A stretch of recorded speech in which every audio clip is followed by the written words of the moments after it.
नमस्कार. जय महाराष्ट्र. मी डॉक्टर अनिल फळे. आज विधिमंडळाचं प्रांगण, राज्यसभेच्या बिनविरोध निवडणुका या भोवती सगळं फिरलेलं आहे.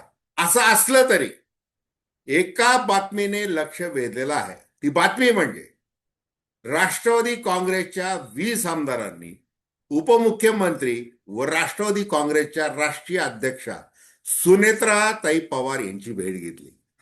आणि अजून एक बातमी त्याला जोडून धडकली, ती म्हणजे सुनेत्राताई, पार्थ आणि जय हे आता पंतप्रधान नरेंद्र मोदी यांना भेटणार आहेत. कारण काय? कारण हे आहे की रोहित पवार यांनी AIBच्या अहवालावरून जे काही मुद्दे उपस्थित केलेले आहेत त्याची नोंद घेतली जावी आणि CBI कडे हा तात्काळ तपास देण्यात यावा, ज्याची मागणी मुख्यमंत्री देवेंद्र फडणवीस यांनी देखील केंद्राच्या गृह खात्याकडे केलेली आहे.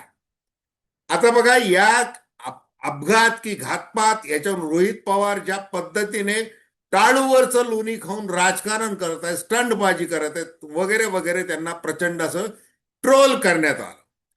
आता आजच सुनील तटकरे यांना देखील बोलावं लागलेलं आहे.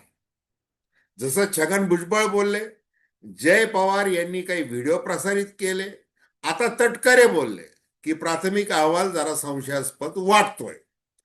म्हणजे हे का घडलं? एरवी जर रोहित पवार यांनी मुद्दे उपस्थित केले नसते आक्रमकपणे आणि अभ्यासूपणाने, तर मग मुख्यमंत्री देवेंद्र फडणवीस यांनी CID कडे जो तपास दिलेला आहे त्याच्यावर विसंबून राहायचं, असंच धोरण राष्ट्रवादी काँग्रेसच्या चौकडीने स्वीकारलेलं होतं. आता त्या चौकडीने रोहित पवार यांना मिळणारा महाराष्ट्रातला पाठिंबा लक्षात घेऊन आता थोडीशी दिशा बदललेली आहे. एकूणच राष्ट्रवादी काँग्रेसमध्ये सर्व काही आलबेल नाही अशा बातम्या येत आहेत एका पाठोपाठ. पुणे जिल्ह्यातल्या असो किंवा इतर अनेक जिल्ह्यामधल्या विविध सेलच्या पदाधिकाऱ्यांनी राजीनामा दिल्याची बातमी देखील आलेली आहे. आणि ते राजीनामे स्वीकारले असं देखील या बातम्यांमध्ये उमटलेलं आहे. एकूणच आपण थेट विश्लेषण करतो. दर्शकांना विनंती की चॅनल सबस्क्राईब करा, सबस्क्राईबचं बटन दाबावं आणि आपली प्रतिक्रिया बिनधास्तपणे नोंदवावी. तटस्थ भूमिकेतून, स्वतंत्र पत्रकारिता म्हणून सर्वसामान्यांच्या दृष्टिकोनातून आपण चर्चा करत असतो. सुरुवातीपासून रोहित पवार यांनी ज्या पद्धतीने, म्हणजे अतिशय अभ्यास करून त्यांनी सांगितले की 13 दिवस होऊ द्या, म्हणजे 28 जानेवारी नंतर जे 13 दिवस झाले त्याच्यानंतर त्यांनी जी पहिली पत्रकार परिषद घेतली त्याच्यामध्ये त्यांनी अक्षरशः PPT म्हणजे प्रेझेंटेशन सादर केलं आणि काय काय कसं घडलेलं आहे हे सगळं सांगितलं. सगळ्या शंका व्यक्त केल्या, तांत्रिक मुद्दे समोर आणले आणि त्यामुळे अडचण कुणाची झाली? सगळ्या तपास यंत्रणांची अडचण झाली की आता आपल्याला तपास या शंका दूर करण्यासाठी करावा लागणार आहे. मग AIB असो, एअरक्राफ्ट ऍक्सिडेंट इन्व्हेस्टिगेशन ब्युरो असो, किंवा त्याच्या या AIB वर ज्यांचं नियंत्रण आहे, DGCA, डायरेक्टरेट जनरल सिव्हिल एव्हिएशनचं, आता मुळात AIBचा जो अहवाल 28 तारखेला गेल्या जो प्रसिद्धीस आलेला आहे, दिलेला आहे त्यांनी, त्याच्यामध्ये अनेक घोळ आहे. आता घोळ कसे? एक तर बघा की पुणे जिल्हा नाही, बारामती जिल्हा असा उल्लेख आहे. ते विमान जे आहे ते डावीकडं झुकलं असं म्हटलेलं आहे, नंतर ते झाडावर आदळलं वगैरे वगैरे असं ते म्हटलेलं आहे. अनेक मुद्दे रोहित पवार यांनी उपस्थित केलेले आहे. मग ही जी यंत्रणा आहे जी विमान अपघाताची चौकशी करते, ती यंत्रणा मुळातच ऑटोनॉमस बॉडी नाही. ते एक डिपार्टमेंट आहे कुणाचं? Civil aviation. मग रोहित पवार यांनी जे मुद्दे उपस्थित केले, VSR व्हेंचर्स कंपनी वगैरे या सगळ्या संबंधाने, आणि एरोच्या बाबतीत सांगितलं की व्हिजिबिलिटी नसतानाही सांगितलं की तुम्ही लँड करू शकता. हे का केलं? अनेक मुद्दे. मग आता याच्यामध्ये राजकारण आहे का? रोहित पवार राजकारण करत आहेत का? जसं एका भाजपच्या मंत्र्यांनी म्हटलं की ते टाळूवरचं लोणी खात आहेत वगैरे वगैरे, ते सगळं म्हटलं. मग रोहित पवार यांना ते वारंवार सांगावं लागलं की राजकारण करत नाहीये. याच्यामध्ये जे घडलेलं आहे, अजितदादांसारखा एक दिग्गज नेता महाराष्ट्राने गमावलेला आहे. आणि व्यक्तिशः माझे काका मी गमावलेले आहेत.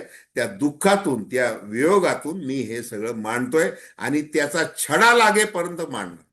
मग ते दिल्लीला गेले वगैरे, ते सगळं झालं. या दरम्यान काय घडत होतं? रोहित पवार यांना सातत्याने ट्रोल केलं जात. मग ज्या वेळेला विलिनीकरण असे विषय आले, मग नरहरी झिरवाळ एक प्रकरण घडलं.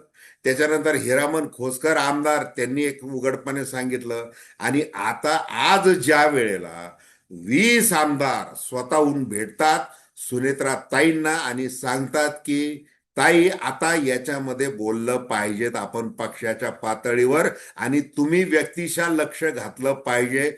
आणि मग दुसरी बातमी येते की पंतप्रधान नरेंद्र मोदी यांना आता भेटून हे सगळं सांगितलं पाहिजे. सीआयडीचे महासंचालक येऊन पत्रकार परिषद घेतात जेव्हा रोहित पवार अनेक मुद्दे उपस्थित करतात त्यावेळेला.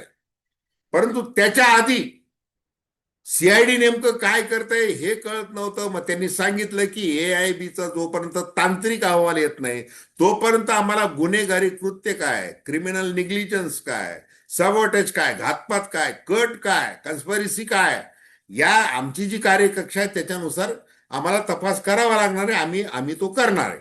आता मुळातच AIBचा जो प्राथमिक अहवाल आला, त्याच्यानंतर अंतिम अहवाल कधी येणार याच्यावर भलं मोठं प्रश्नचिन्ह आहे.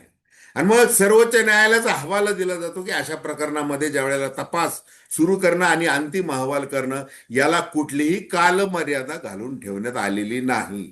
हे महत्वाचं.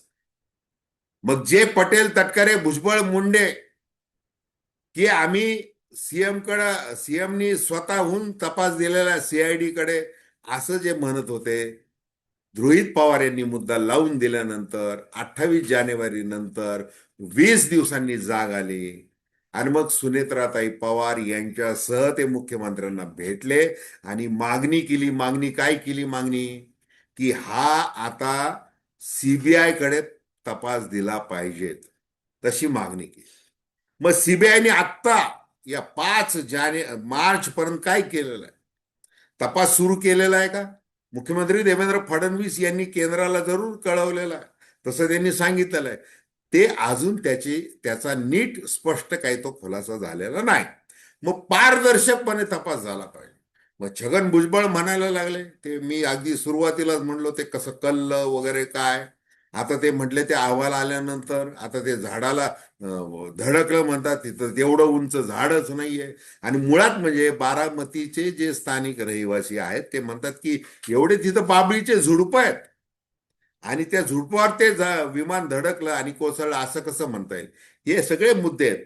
आणि एकूण काय आता की रोहित पवार यांनी राष्ट्रवादी काँग्रेसला, अजित पवार राष्ट्रवादी काँग्रेसच्या सगळ्या पदाधिकाऱ्यांना, ते विलिनीकरण वगैरे ती सगळी चर्चा बाजूला ठेवा, परंतु जो आपण नेता महाराष्ट्राने गमावलेला आहे त्याच्याकडे गांभीर्याने बघा आणि केवळ सत्तेचा संघ करायचा, भारतीय जनता पार्टी बरोबर राहायचं.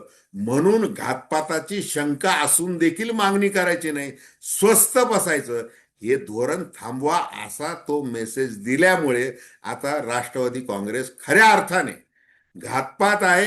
AIBचा जो प्राथमिक अहवाल आहे त्याच्यावर अनेक शंका उपस्थित होत आहे आणि CBIने आता तात्काळ तपास सुरू केला पाहिजे, अशी मागणी आता पक्षाच्या वतीने केली जात आहे. इतकंच. तर धन्यवाद. हा व्हिडिओ आपल्याला आवडला असेल अवश्य शेअर करा, सबस्क्राईब करा आणि आपली प्रतिक्रिया बिनधास्तपणे नोंदवा. धन्यवाद.